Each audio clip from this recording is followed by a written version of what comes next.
Hey guys, what's up? Welcome back to GFC, Global Football Culture. This video right here is part 2 of my tactical breakdown of the match between Chelsea FC and Manchester City from Sunday. So in part 1, I analyzed everything Manchester City did when they had possession of the ball, and in this video I'll be analyzing everything they did when they didn't have possession of the ball, which also played a big part in the dominant victory over Chelsea. So going forward, instead of saying Manchester City every single time, I'm just gonna call them MC just to keep things moving along. Also guys, make sure you check out my reaction videos. I've done 3 so far. I've reacted to Diego Maradona, Kylian Mbappe, and Ronaldo Nazario. I look at their skills goals highlight reel, so check that out. It's a fun watch. And also check out my Football Manager Chelsea FC save. It's been a lot of fun for me to put those videos together as well. So yeah, I'm going to be releasing episode 4 tomorrow. All right guys, so let's get right into this tactical breakdown. Chelsea lined up in a 4-3-3 formation, as you can see here. Back line of 4, midfield line of 3, and a forward line of 3. And MC also did the same thing. They also line up in a 4-3. So before I can get into everything MC did when they didn't have possession of the ball, I have to explain to you guys what Chelsea did in possession of the ball, because MC based their defensive system based on Chelsea's attacking system. So I'm gonna just play this video for you guys. So right here you can see Chelsea's 4-3-3 formation.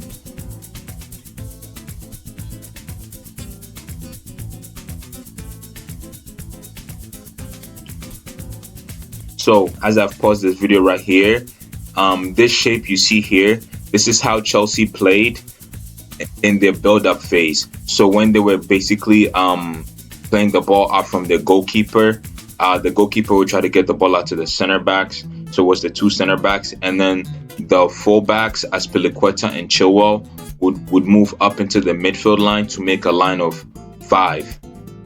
So in Chelsea's half of the field, it would be a 2-5, and then on the other side would be the 3 forward. So as you see here, I've put it down 2-5-3 in build-up phase. So when Chelsea had the ball in the defensive third or the midfield third, Chelsea's shape was a 2-5-3. It's very important for you guys to remember this going forward.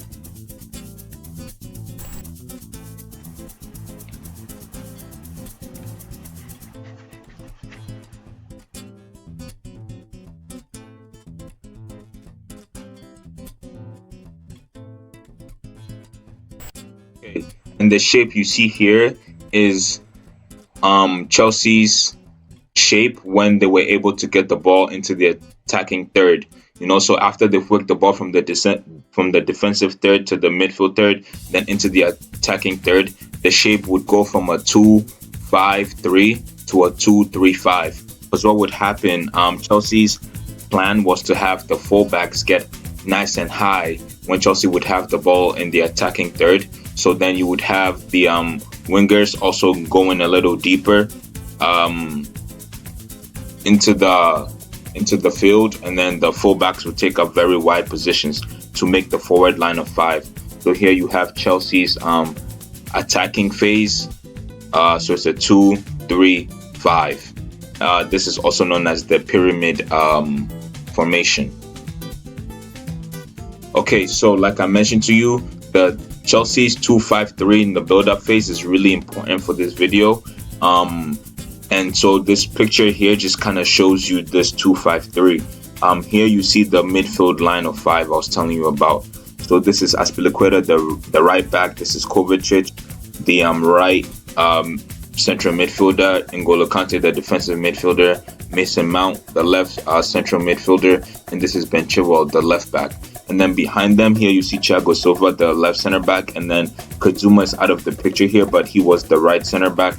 So you see that 2-5, and then here you see Ziyech, and then you see Christian Pulisic, and then Timo Werner, the striker, somewhere right here. So that would have been the forward line of 3. So yeah, like I already mentioned, having the 2 and the 5. So basically having 7 players in Chelsea's half of the field during the build-up phase. In this match, Chelsea's plan in the build-up phase basically wasn't able to be executed by the players to a high degree because of what MC did to counteract this 2-5-3. So basically what MC did was they lined up in a 4-3-3. As you can see here, the back line of 4, the 3 in the midfield, and then the 3 forward line. And so what this did is that it allowed MC to basically create numerical superiority in the central area of Chelsea's defensive and midfield third.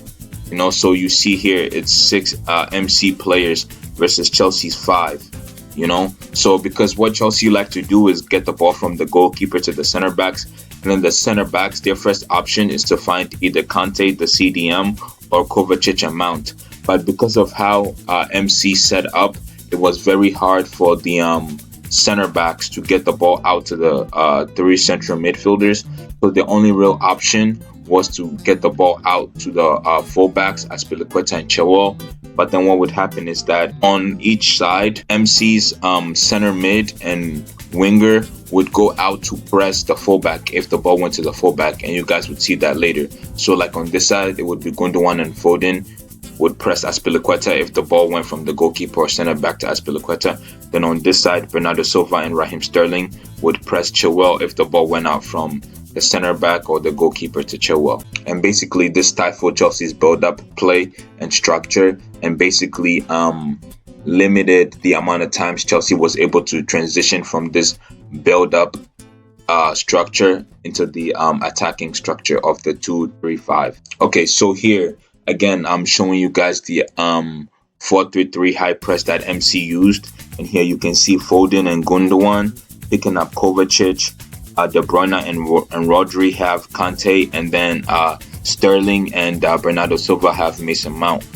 So here again, just showing you what that 6v5 centrally in Chelsea's defensive and midfield third actually looked like for MC. This was a very, very smart setup that Pep Guardiola used here. And then also a mechanism in this 6v5 for MC is that MC's center midfielders, so Gundogan, Rodri, and Bernardo Silva, would press Chelsea's center mids if the center backs were able to get the ball to the center mids. Especially Rodrigo would always put a very intense press on Kante if Kante was able to get the ball, and then same thing, Bernardo Silva would press Mason Mount and Gundogan would press Kovacic. With MC basically limiting Chelsea's ability to get the ball to its center mids, what would happen is that Chelsea's fullbacks and center backs have to play the ball to the fullbacks, to Chelsea's fullbacks.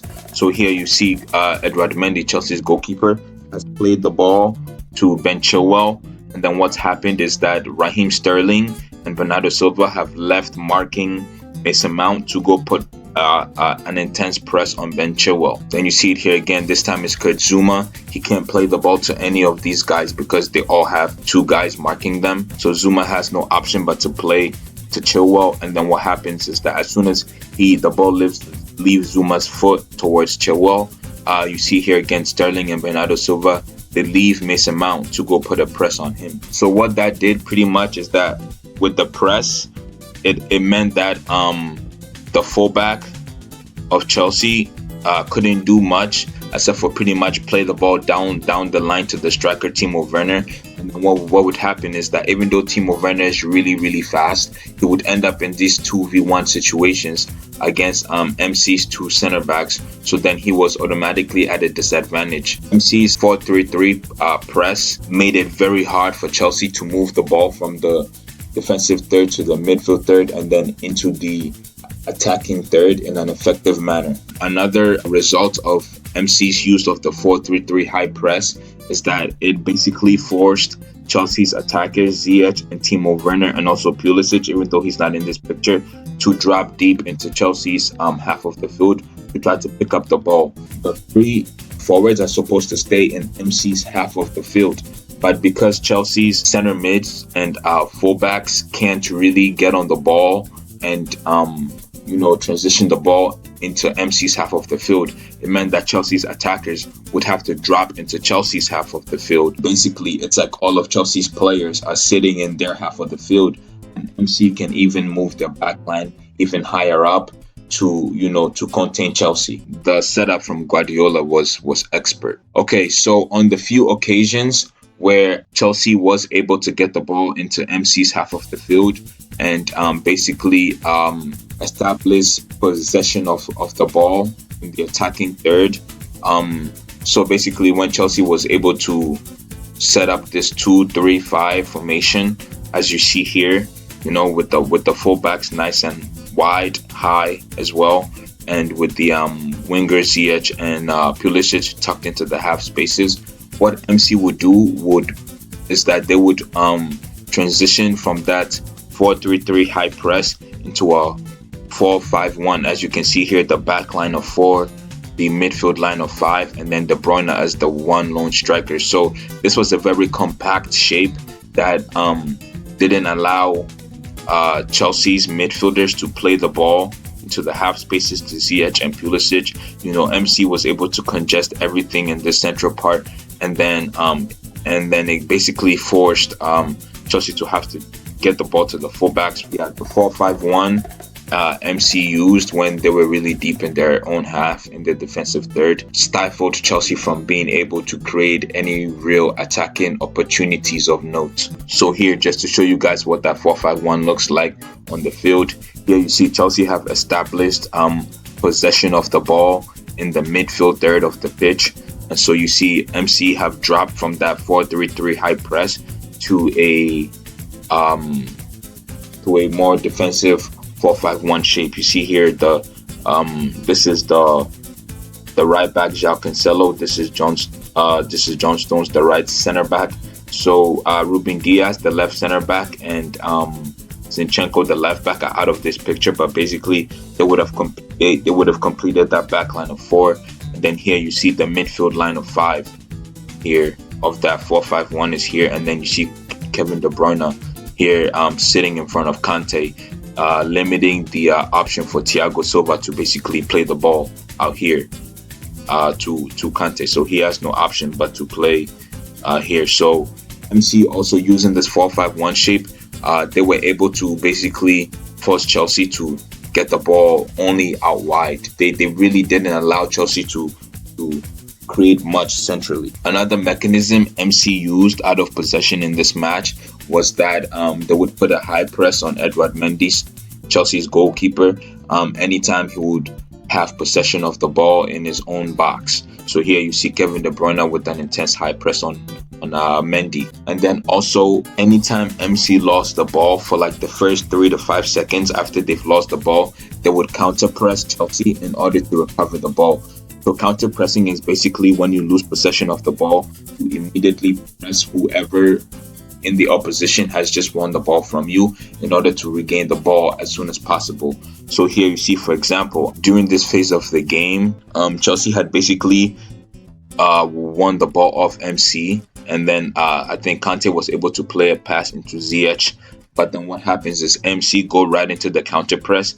As you see here, Zinchenko and Gundogan are putting a counter press on Ziyech in order to try to regain possession of the ball for MC.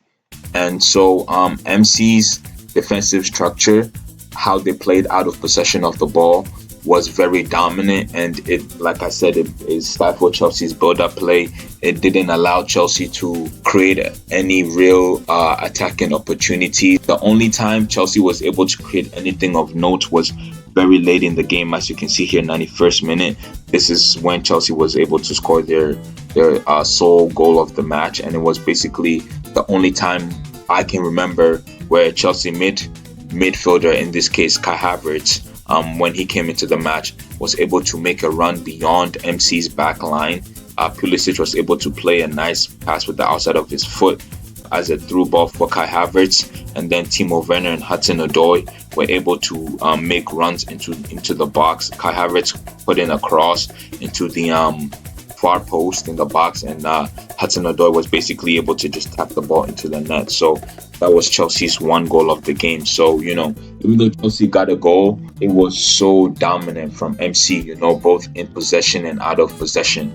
So if you enjoyed this part where I'm talking about what MC did out of possession, definitely make sure you watch part 1 so you can see everything MC did with possession of the ball. Alright guys, make sure you leave a comment down below. Let me know what was your favorite part of MC's defensive tactical approach. Do you think MC are back to their brilliant best as we saw a couple seasons ago when they won the league with 100 points? Also, do you think Chelsea is going to bounce back from its recent poor form? I think Chelsea have 4 losses in their last 6 matches. And also, just to close, guys, if you enjoyed the video, give it a like, share this video out to your family and friends. Make sure you hit the notification bell so you know anytime I drop a new video, and definitely subscribe to GFC. Thank you very much.